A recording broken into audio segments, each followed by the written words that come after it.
do we add service records or recommendations that are not part of our database.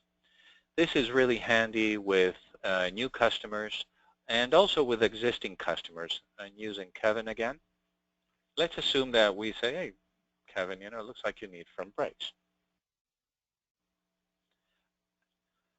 And he says, well, I actually went to Brake Masters and I had it performed. And so we say, okay, that's a little bit of a blind spot for us, but we have a way to fix the report. You click on Add a Record, and you have two options. You can either add a historical record or make a recommendation.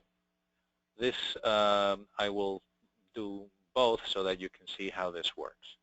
So the first thing is, with the front brakes, I'm going to, you can use the first letter with your keyboard. So for example, if you want to go to the T or letter B, this helps you navigate.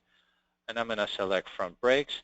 And I'm going to ask Kevin, and he says, well, I had it done in February, on February 2nd. So now I can also do it by adding odometer. You don't need both. The odometer will be calculated by the system, so I'm going to go ahead and click Add. And it refreshes the report, but it shows me the detailed report so that you can see what the system just did. It added parts and labor with performed elsewhere to indicate that this is not part of your database, but it was performed away from our shop. Now, if you look at the summary report, brakes are now properly listed as due next, and since it was done in January and based on the 31 miles this vehicle is driven per day, there is 30,863 miles left on those front brakes. In the next example, I'm going to take, for example, the air filter that says it's due in the next it's 2 days past due.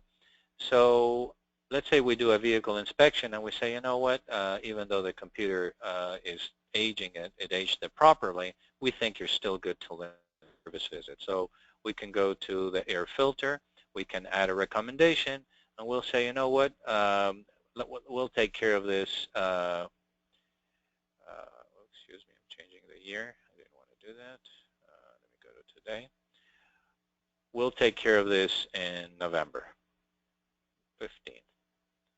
So now I add a recommendation, and it will correct the report by removing it from the Due Now section and adding it to the Due Next.